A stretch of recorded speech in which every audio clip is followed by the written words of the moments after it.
तीन अहम ट्रिगर्स जो जिन पर सबसे निगाहें हैं।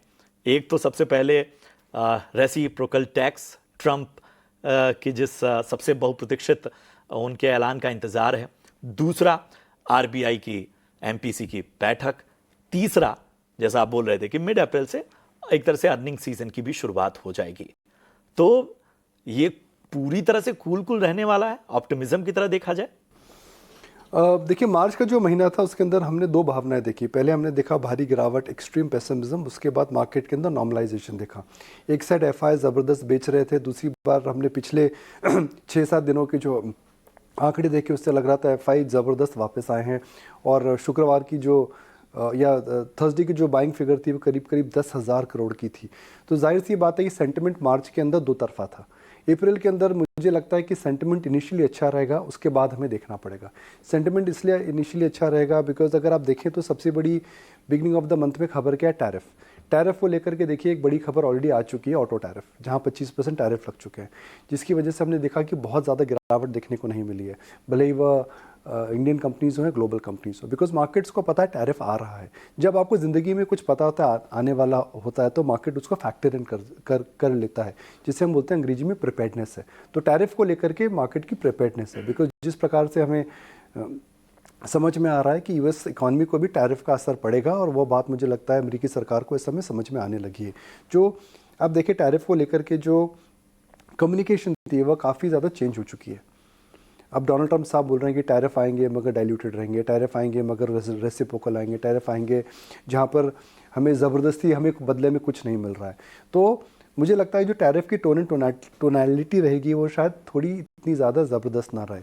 तो क्योंकि मार्केट भी टैरिफ को लेकर के नर्वस कम लग रहा है, नहीं तो ऑटो टैरिफ के बाद बड़ी गिरावट आ सकती थी मार्केट के अंदर। थर्सडे को हमने देखा मार्केट ऊपर में बंद हुआ था। उसी प्रकार से फ्राइडे की आज हम बात कर रहे हैं तो मार्केट के अंदर खासी नर्वसनेस देखने को नहीं मिली, हालांकि एफएनओ एक्सपायरी खत्म हो चुकी है और एक नई सीरीज चालू हुई है। बिल्कुल। एक चीज़ और सर, जिसकी चर्चा भी है, जो क्रिस वुड की report I grid and fair, जिसमें वो बहुत क्लियर कह रहे हैं कि अब अमेरिका से पैसा बाहर निकल रहा है। भारत इसे कैसे देखे? देखिए, अमेरिका से पैसा बाहर निकल रहा है तो क्या पूरा भारत में आएगा या फिर और देशों में जाएगा, यह बोलना बहुत मुश्किल है। मैं हाइंडसाइड में पता लगेगा। अगर हम दोनों चीज़ों की बात करें तो अमेरिका से पैसा कहाँ जा सकता है? वह जाएगा यूरोप में या फिर चाइना में। चाइना इस समय एक टैक्टिकल ट्रेड है, बिकॉज चाइना सस्ता है। चाइना इस समय 10 साल से कहीं नहीं गया है। वहाँ पे कई इकोनॉमिक चेंजेस हुए हैं जो कि काफ़ी कॉन्फिडेंस आ रहे हैं। डीप सीक की सक्सेस वहाँ पर हुई है कि एआई इंजन को लेकर के उनको ये भी समझ में आने लगा है कि भाई चाइना के अंदर दम है। चाइना के अंदर अब देख रहे हैं कि डेट वेट को लेकर के भी काफ़ी चेंजेस करे जा रहे हैं। तो चाइना सस्ता है और शॉर्ट टर्म के अंदर चाइना के अंदर पैसा जाएगा, तो ये मुझे लगता है कि ये ट्रेंड तो बना रहेगा। दूसरा, यूरोप एक प्रकार का हम कहते हैं अंग्रेजी में सिक मैन ऑफ द वर्ल्ड था। वहाँ पर कुछ नहीं हो रहा था, मगर अचानक वहाँ की सरकारें जाग उठी हैं। उनको भी समझ में आने पड़ा है कि भाई हमें एकजुट होना पड़ेगा, हमें अमेरिका में डिपेंडेंस कम करनी पड़ेगी, हमें साथ साथ चलना पड़ेगा। अगर साथ हैं तो हम स्ट्रेंथ हैं।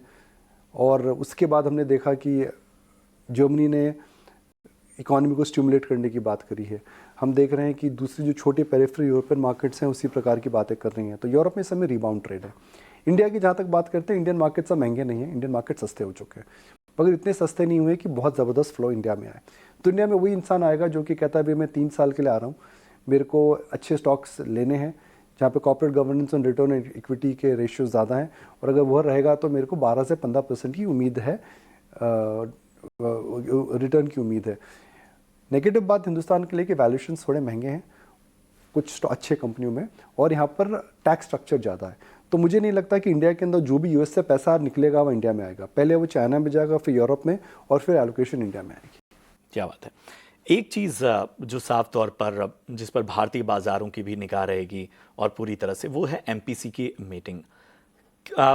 एक तरह से जिस तरह से हम रेट कट्स और तमाम चीज़ों की गुंजाइश देख रहे हैं, भारत में आपको क्या लगता है कि किस तरह की रणनीति आगे हो सकती है?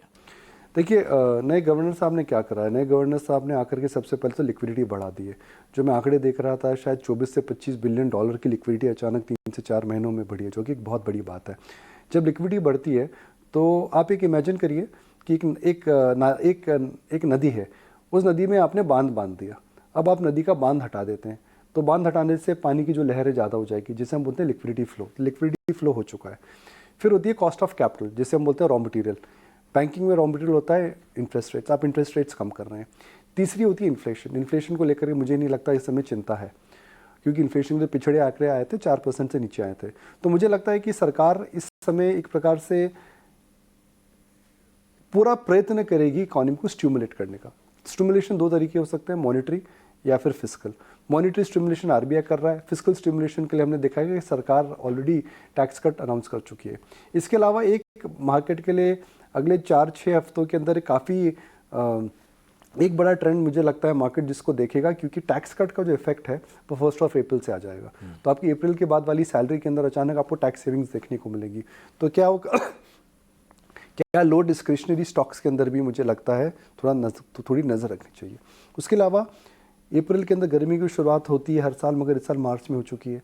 आंकड़े बता रहे हैं कि कुछ शहर में तापमान अभी से ही 35 से 40 डिग्री जाने लगा है। तो मुझे लगता है कि आईएमडी की फोरकास्ट, गर्मी की मार, इन फैक्टर्स को भी नज़र रखें। तो उसकी वजह से एसी, एग्री स्टॉक्स, बिजली, पावर, उसी पूरे के पूरे क्षेत्र में नज़र, पूरे के पूरे 2 सेक्टरों में नज़र रखें। ठीक है सर, इसी को थोड़ा और विस्तार देते हैं। जैसा आपने कहा कि टैक्स की बचत, इसके अलावा जो कंजम्पशन है, इसको अगर इसमें जोड़ के देखें, और चूंकि बजट में भी सरकार ने जो राहत दी, अब चूंकि रेट कट का भी अगर सिलसिला शुरू हो जाता है, ये सारी चीज़ें जो है वो लोगों की जेब में थोड़े पैसे बचाएंगी। तो आपको क्या लगता है कि कौन सी ऐसी कंजम्पशन थीम है जहां पर फोकस बढ़ेगा लोगों का? देखिए, एवरेज हमारा मानना है कि 1 लाख करोड़ आएगा। 1 लाख करोड़ जो आएगा उसको आप 1 करोड़ टैक्स पेयर्स की सेविंग आती है। तो हम बात कर रहे हैं इन हैंड के अंदर करीब से 5 से 12 हज़ार रुपये का फर्क पड़ेगा लोगों को, depending on tax bracket you are, per month. तो लाख सवा लाख रुपए। अब लाख सवा लाख रुपए के अंदर आप ज़मीन जायदाद तो नहीं खरीद सकते। लाख सवा लाख रुपए के अंदर खास करके जब वो एक इंस्टॉलमेंट में आपको मिलता है, जितनी आपकी टैक्स होगी हर साल आपकी सेविंग आएगी, आप नौकरी करते हैं या फिर आप टैक्स कम देंगे साल के एंड तक में, तो आप क्या कर सकते हैं? आप लो टिकट डिस्क्रिशनरी को स्पेंड करेंगे। लो टिकट डिस्क्रिशनरी क्या होती है? Beauty, travel, cinema, may be travel outside India, experiences. तो मुझे लगता है लो टिकट कैटेगरीज में ज़्यादा नजर रखें। एक जो खास तौर पे हम देख रहे हैं कि बहुत सारे क्षेत्रों में एक डिसरप्शन वॉर चल रही है, और ऑटो सेक्टर में भी वो देखने लगा। BYD के बगैर वो चर्चा अधूरी है। जिस तरह का एक तरह से टेस्ला को उसने पीछे छोड़ा है, क्या ये एक आपको मोमेंटरी दिख रहा है, या आपको लग रहा है कि अब जो है, न सिर्फ जैसा आप पिछली बार कह रहे थे कि बहुत सारे ऐसे सेक्टर हैं जिसमें उसके सब सेक्टर्स भी किसी तरह से आगे बढ़ेंगे तो वो एक अलग तरह का इम्पैक्ट देंगे? देखिए, ऑटो के अंदर इस समय काफ़ी चेंजेस हो रहे हैं। एक साइड से टैरिफ आ रहा है, दूसरी साइड से इनोवेशन आ रहा है, तीसरी साइड से डोमेस्टिक प्रोटेक्शन आ रहा है। इनोवेशन क्यों आ रहा है? जैसे आपने BYD की बात करी, BYD ने क्लेम करा है कि अब वो जो गाड़ी को है 5 मिनट में चार्ज कर सकते हैं। पहले आपको एक छोटी गाड़ी को चार्ज करने के लिए रात भर उसको चार्ज करना पड़ता था, फिर 8 घंटे करना पड़ता था। अभी भी 4 घंटे लगते हैं। फास्ट चार्जर जो कि 35-40 रुपये पर चार्जिंग हिंदुस्तान में होता है, 25 से 30 रुपये लगता है। तो इनोवेशन आ रही है, सबसे इंपॉर्टेंट वो है। जो इसी की जो EVs की जो मेन कॉस्ट होती है वो बैटरी होती है। बैटरी के अंदर काफ़ी ब्रेक थ्रूज आ रहे हैं। तो EV एक ऐसी चीज़ है जिसके अंदर आप प्राइसेस गाड़ियों के कम होते देखेंगे, ना कि ज़्यादा। तो उसके अंदर डिस्ट्रप्शन इस समय आता रहेगा, लाइट बॉडीज आती रहेंगी, बेटर माइलेज आती रहेगी, बेटर एक्सपीरियंस आता रहेगा। बिकॉज EV के अंदर जो कंपोनेंट्स होते हैं प्रशांत, वो एक नॉर्मल गाड़ी से करीब 20% होता है। मतलब उसके अंदर गाड़ी में आवाज़ ही नहीं आती है। तो मुझे इंजन वाले बताते हैं कि हम थोड़ी सी ऐसी मैकेनिक्स उसमें रखते हैं ताकि पीछे से गाड़ी आ रही है आपको पता तो लगे। एक डिफरेंट इनोवेशन के स्तर पर वो चल रहा है। और उसके अंदर आप कभी टेस्ला का नाम सुनेंगे, आप कभी BYD का नाम सुनेंगे, आप कभी MG का नाम सुनेंगे, आप कभी लोकल कंपनी उसका नाम सुनेंगे। मगर BYD ने जिस प्रकार से अपना रेवेन्यू जो डिक्लेयर करा है और जिस प्रकार के टेस्ला के स्टॉक को मार पड़ी है, एक बात तो पक्की है कि टेस्ला की monopoly as the ultimate EV car maker in the world that has got challenged. फिर हम बात करते हैं कि इसके अंदर ऑटो सेक्टर के अंदर ट्रेंड्स क्या हैं। ऑटो सेक्टर के अंदर ट्रेंड्स अगर आप देखें तो पैसेंजर कार के अंदर इसमें मज़ा नहीं है, ग्रोथ नहीं दिख रही है।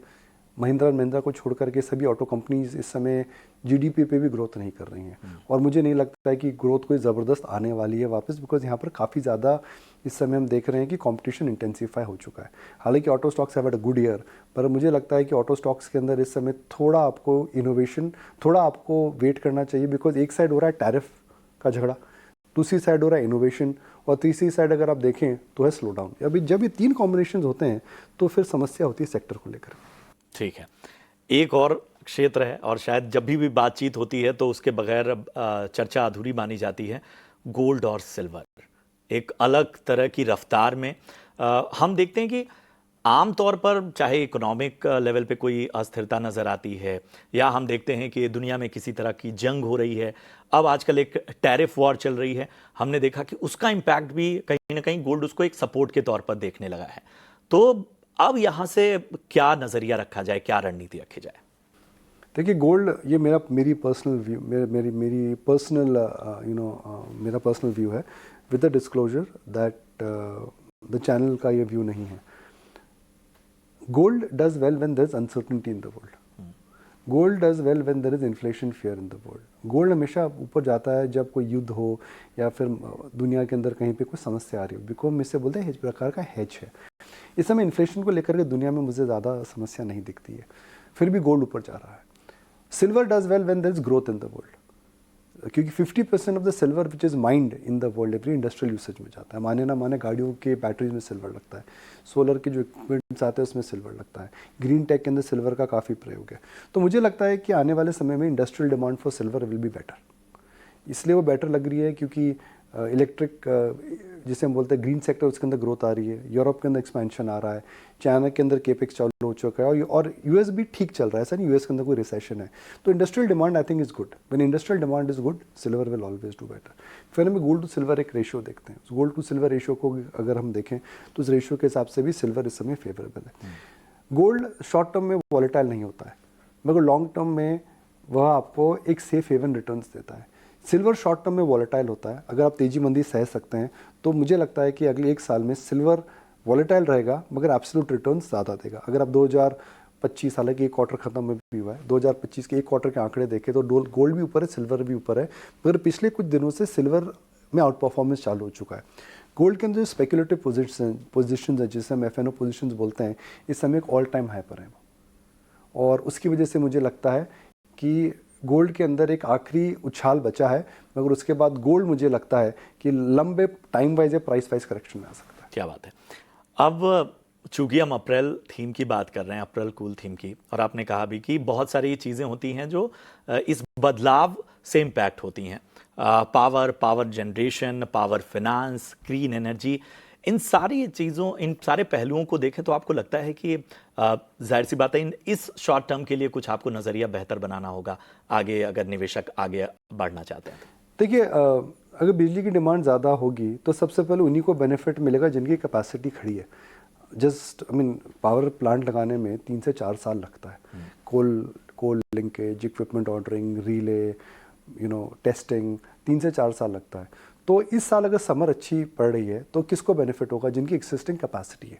एग्जिस्टिंग कैपेसिटीज़ हिंदुस्तान के अंदर पावर यूटिलिटीज़ के 2 प्रकार के तरीके होते हैं बेचने के। एक होता है पीपीए, जिसे हम बोलते हैं वह सरकार से या फिर राज्य सरकार से टाई अप कर लेती है, इतना पावर इतना प्राइस, 15 साल का कॉन्ट्रैक्ट। एक होता है मर्चेंट पावर, कुछ कंपनीज मार्केट में डिपेंडिंग ऑन डिमांड सप्लाई पर बेचती हैं, वो कंपनी में 10 से 15% होता है।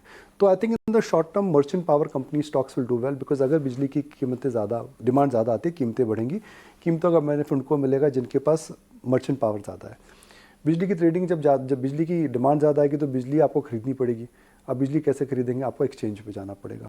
तो हिंदुस्तान के अंदर IEX करके एक स्टॉक है जो एक्सचेंज है, जो ऑलमोस्ट मोनोपोली बिजनेस है। अगर बिजली की डिमांड ज़्यादा आएगी तो आपको पावर की डिमांड ज़्यादा आएगी। जाहिर सी बात है, बिजली अब ट्रांसमिट कैसे करेंगे, तो ट्रांसमिशन के लिए आपको पावर की डिमांड ज़्यादा आएगी। अगर पावर ट्रांसमिशन की डिमांड ज़्यादा आएगी तो पावर के खंभों की डिमांड ज़्यादा आएगी। पावर के खंभे बनाने वाले कंपनियों में कौन है? KEC इंटरनेशनल हो गई, वो खंभे बनाती है। उसके बाद इन पूरे के पूरे इकोसिस्टम को चलाने के लिए आपको फाइनेंसिंग चाहिए। फाइनेंसिंग करने के लिए या तो बैंक्स फाइनेंस करेंगे या फिर PFC RSC फाइनेंस करेंगी, उन पे ध्यान रखिए। फिर जब अब बिजली आपके घर में आती है तो ट्रांसफार्मर लगता है, तो कौन सी कंपनी ट्रांसफार्मर बनाती है, उस पर ध्यान रखिए। उसके बाद जब बिजली ट्रांसफार्मर से आपके घर में आती है, घर में मीटर लगता है, तो मीटर बनाने वाली कौन सी कंपनियाँ हैं। तो ये एक पूरा इकोसिस्टम है और डिपेंड करता है कि आपकी समझ कहाँ पर है, तो आपको उस पर नज़र रखनी चाहिए। ठीक है सर। अब बिना बैंकिंग और फाइनेंशियल्स के बात नहीं बनेगी, PSUs के बात नहीं बनेगी, कैसे देख रहे हैं इस पूरे? बैंकिंग के अंदर रुक इस समय अच्छा है, खास करके प्राइवेट बैंक जो है उनके अंदर रुक इस समय अच्छा है। इसलिए अच्छा है बिकॉज तो सस्ते हैं, प्राइस टू बुक 2 टाइम्स के आसपास वह ट्रेड कर रहे हैं। एफआई वापस आएंगे तो HDFC bank, axis bank, ICICI bank में आउट परफॉर्मेंस देखने को मिलेगा। बैंक्स की बुक इस समय क्लीन अप हो चुकी हैं और large banks I think are also in a good place because yields have also come down. So I think एक ट्रेड मुझे लगता है शॉर्ट टर्म में पीएसयू बैंक्स में रहेगा because of yields, medium term में मुझे लगता है लार्ज बैंक्स में रहेगा because of flows. Long term के अंदर तो देखिए मुझे लगता है कि बैंक से ज़्यादा फाइनेंशियल इंक्लूजन स्टॉक ज़्यादा बेटर करेंगे, CDSL, IIFL फाइनेंस, बिकॉज मुझे लगता है वो मल्टी ईयर थीम है सर। बिल्कुल सर।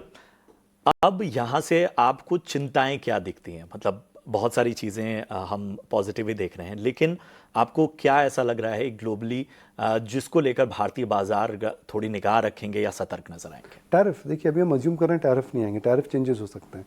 अर्निंग्स अगर अच्छी नहीं आई तो हमारे जाहिर सी बात है मार्केट के अंदर उछाल जो देखने को मिला था वो नीचे आ जाएगा। क्रूड $78 या $80 से आकर के 69-70 हुआ, उसके बाद 75 वापस हो चुका है। क्रूड अगर $80 हो गया तो इन्फ्लेशन की सारी चिंता वापस आ जाएंगी, we can kiss goodbye to a rate cut. तो जो भी अच्छा लग रहा है वो सारी की सारी चीज़ें अगर बदली तो वो नेगेटिव न्यूज़ है मार्केट के लिए। मार्केट में वैल्यूएशंस को लेकर के मुझे प्रॉब्लम नहीं लग रही है।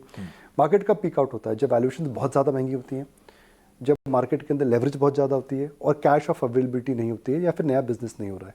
तो वैल्यूएशंस महंगी है मगर बहुत ज़्यादा महंगी नहीं है। कैश अवेलेबल इस समय है, क्रेडिट कॉस्ट बंद नहीं हो रही है, एनपीएस सिस्टम के अंदर है नहीं, तो मुझे नहीं लगता कि बैंक्स को लेकर के प्रॉब्लम है। और जहाँ तक ग्रोथ है, ग्रोथ इस समय ठीक ठाक है, मतलब आपकी 7.5% 8% GDP के 6.5 हो चुकी है, मगर वो कोई बुरी बात नहीं है। ठीक है सर। एक चीज़ और है कि भारतीय बाजारों में एक मैच्योरिटी हमें नजर आई है, एक ऐसी मैच्योरिटी